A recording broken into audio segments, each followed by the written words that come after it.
Care Aquile, bentornate a una nuova puntata di Aquile Libere, la trasmissione televisiva ideata e curata dal Movimento Aquile dal Friul. Iniziamo subito con darvi quelli che sono i risultati delle vostre opinioni, delle vostre risposte alla domanda posta la settimana scorsa. Apro una parentesi, ringrazio i numerosissimi amici da casa che sempre più spesso e di volta in volta rispondono alla nostra domanda.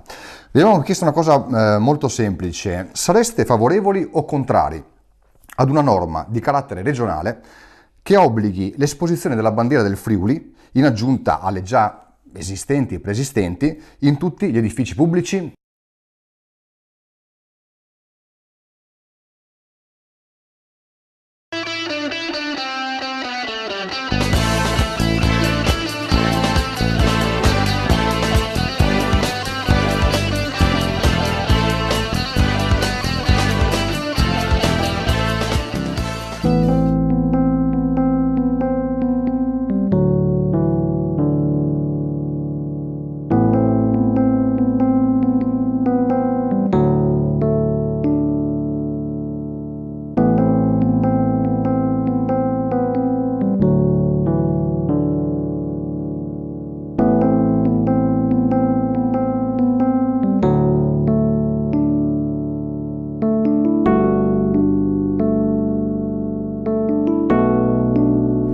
Buona salute a tutti, gentilissimi ascoltatori, telespettatori.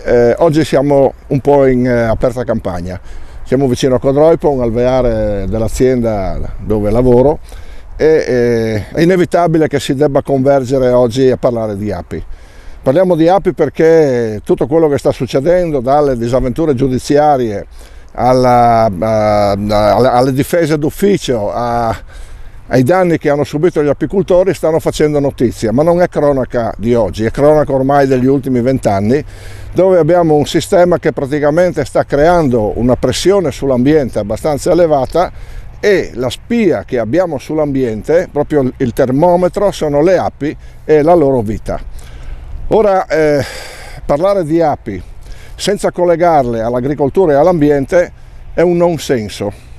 Per cui parlare di api vuol dire avere coscienza e riuscire a capire quello che tutti noi, dico tutti noi, intesi anche i cittadini comuni, dobbiamo mettere, a coscienza e cercare di portare a soluzione. È chiaro che un indicatore biologico come l'ape ha la sua necessità d'essere, non tanto perché produce il miele, quanto per tutto il sistema di impollinazione che c'è nella catena agricola. Se questo non avviene, noi siamo praticamente scoperti in un sistema, che non è più in grado di poter fecondare e generare nuova produzione agricola. È chiaro che se lasciamo questo aspetto, senza soluzione, il futuro che ci verrà incontro sarà ancora peggio, e fino, come si può immaginare, anche all'autodistruzione. È chiaro che dobbiamo fermarlo, ma come? Fermarlo vuol dire prima di tutto prendere coscienza e dopo soprattutto cominciare a immaginare come se ne può uscire.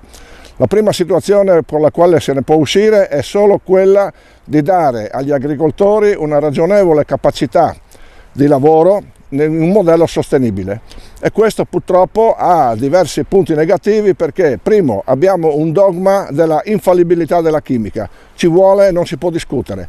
Non è vero. Non ci vuole e se ne deve discutere, perché comunque la chimica è destinata a uscire dalla situazione di sostegno alla produzione, anche perché una produzione legata alla chimica ha due punti di debolezza. La prima è legata alla sua antieconomicità, la seconda legata all'inquinamento ambientale e alla devitalizzazione della terra e dei prodotti. La seconda opportunità che abbiamo è quella di rafforzare il sistema apistico e creare le condizioni, affinché la nostra apicoltura, pur fatta anche da dilettanti, abbia la sua ragion d'essere all'interno di un ecosistema. Dunque anche il politico, anche l'accademico, anche l'insegnante, anche chi lavora in fabbrica o chi è in un ufficio deve prendersi responsabilità di questo nobile insetto. Posso solo dirvi una cosa: oggi vedete qui una parte dell'apiario, ma 20 anni fa, esattamente 20 anni fa, io perdevo i miei 50 alveari nell'apiario quando avevo l'azienda, li ho persi quando hanno introdotto i neonicotinoidi. Ho detto ai miei colleghi: non posso farvi causa, non farò niente, prenderò i danni, ed erano danni abbastanza estesi per un'azienda piccola come la mia, ma la natura ha fatto il suo corso, purtroppo, devo dire purtroppo, e con profonda amarezza nel cuore. 3 di loro non sono più qui con me, e questo è stato determinato anche dalle scelte di continuare un'attività agricola che li ha portati proprio a scontrarsi con questo processo. Cosa si può dire di più? Un augurio: che la salvezza delle api non venga per via giudiziaria, certamente, non deve essere un magistrato a decidere quello che dovrà essere il futuro. Un augurio che ci sia coscienza da parte del mondo agricolo, certamente, e produrre oggi senza diserbanti e senza veleni è possibile, è possibilissimo, bisogna cambiare mentalità però completamente.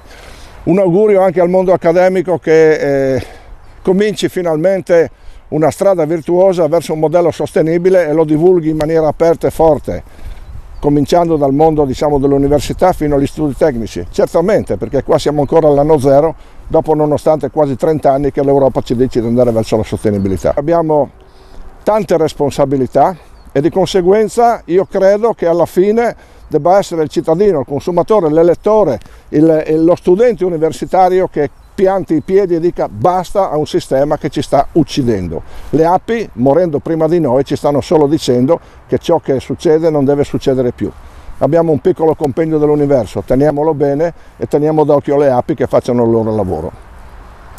Buona salute a tutti.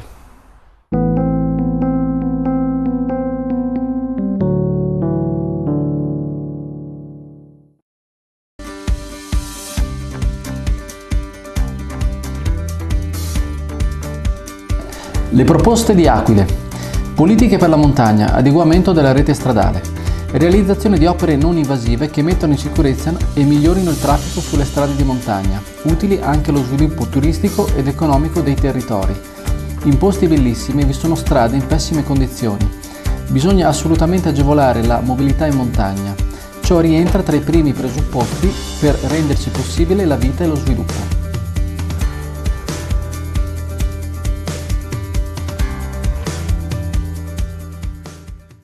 Care Aquile, questa è Aquile Libere, ci tengo a sottolinearlo perché la stiamo realizzando, stiamo registrando dal Friuli, ci troviamo in Friuli, no caro Andrea? Andrea Pasi, referente Friuli Occidentale per Aquile dal Friul.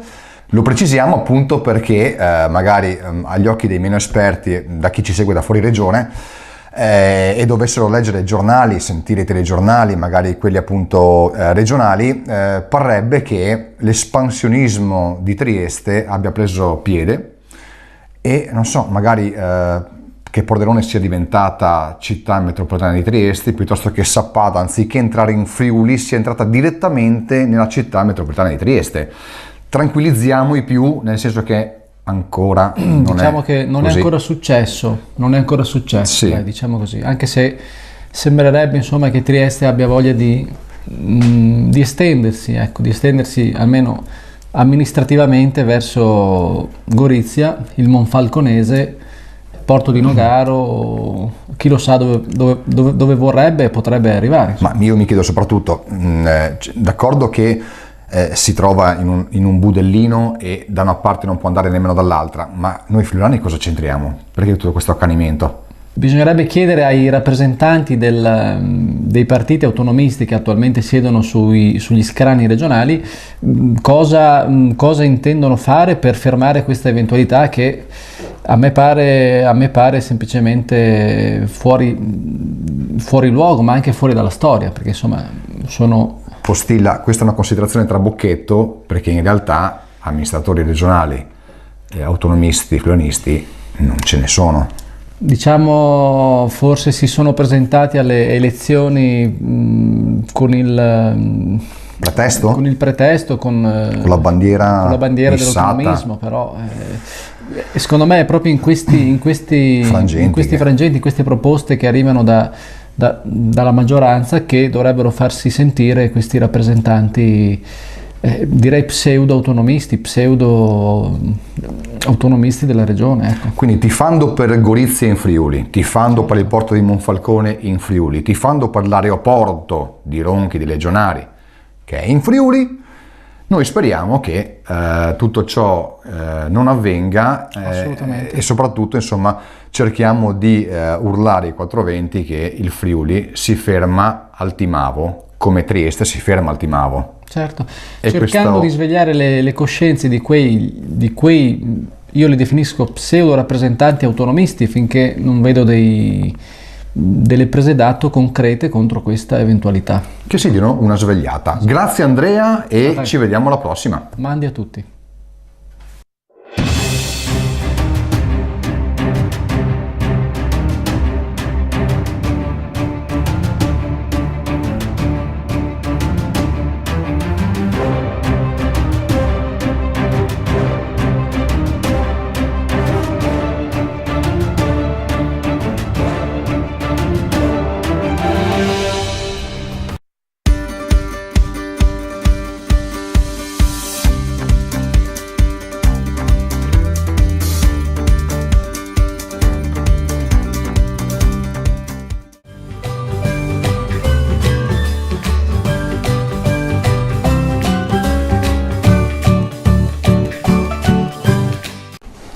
Mandi a tutti, benvenuti alla nuova puntata di Una Chiacchierata. E sono insieme con il dottor Zanon, che lo vedo tempo da ora a chiacchierare sull'associazione perché complaceriamo.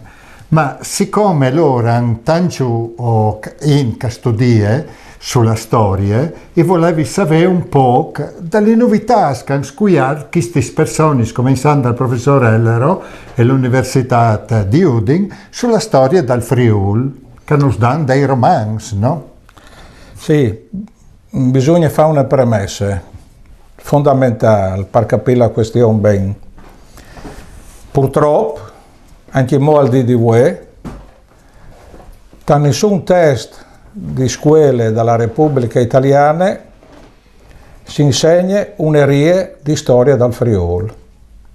A me che è vietato. Tu puoi lei imparare su tutti i staterei, no, che erano in Italia e va bene, benissimo, per l'amor di Dio, ma qui sa perché dice che è succeduto in Friuli, dalla collada del Regno Longobardo, quindi prima addirittura dal 1000, fino all'arrivo dalla Serenissima Repubblica di Vignesie, 1421, si chiacchiera di quasi 10 millenni, tabù, non si sa nulla.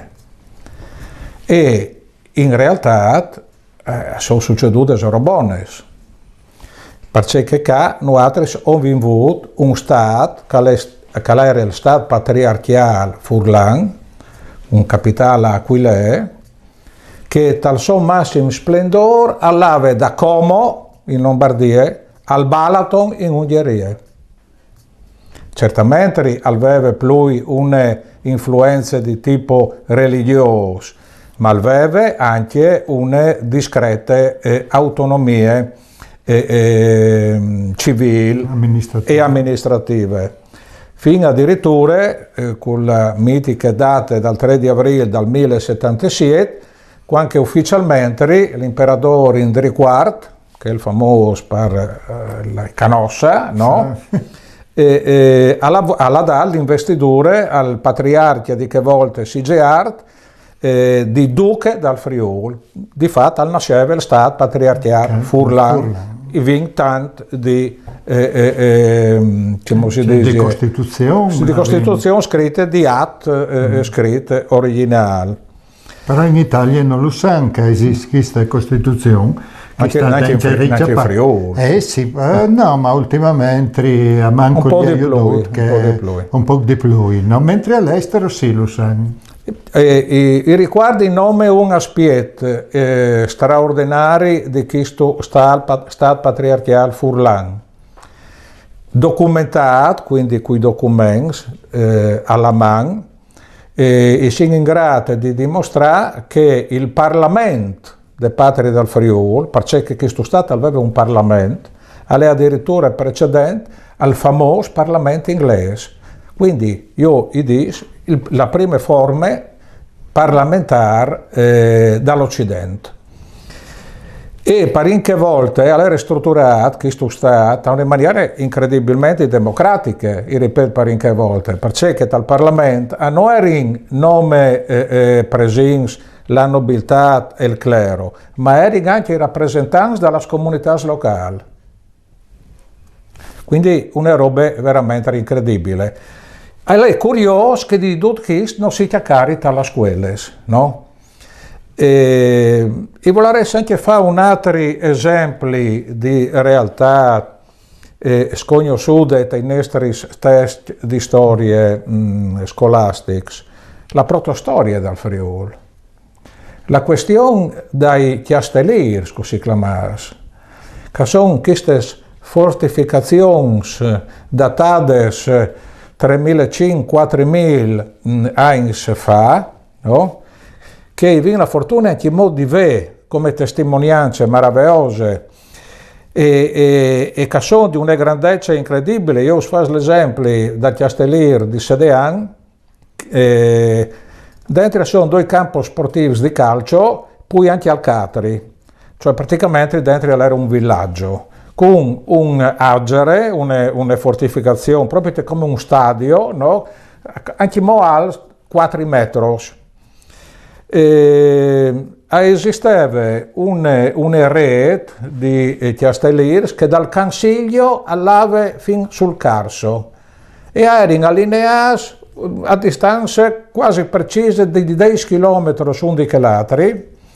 Ogni tanto era qualcuno un po' particolare, come quel di Grediscia di Spillenberg, che aveva funzioni di quasi di vedette sulla pianura. Sotto la linea dalle risorgivi si andava ogni 5. Il più importante insomma è che fosse stato sul Castiel di Udin. Si passai sotto al Castiel di Udin, sono le tabelle che fanno notare che lì era uno di questi castieli. Anche su questa realtà, dove che l'Università di Udin, Youth Science, ha fatto un lavoro importantissimo, non c'è tracce stai libri di storie e naturalmente non si continua. Io mi domando perché mi pare veramente una roba clamorosa. Un'altra piccola curiosità, prima di finire, no? Il nome a cui lei di se deriva di se popolo? Ma prima dalla riva dei Loman sicuramente sotto hai l'Achileia celtica, così chiamata, perché in Celtic Achileia vuol dire città sul lago. E sicuramente prima dalla riva dei Romans tutto il territorio furlan era occupato dai celtocarni, no? Che era uno dei groups, dei cels che aveva popolato la Chiarnie, la Carniola, il Chiador e la Carinzia. Non so se notai l'affinità anche no, era in carne, così chiamati. Ma anche di chi sta le mie, non si sa perché, di poco, ecco.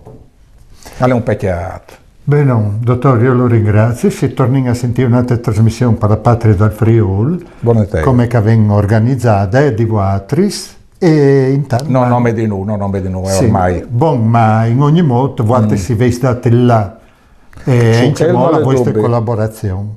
E così si sente anche volte per contare ai nostri spettatori il valore di queste patrie dal Friuli 3 di aprile 1077. Mandi.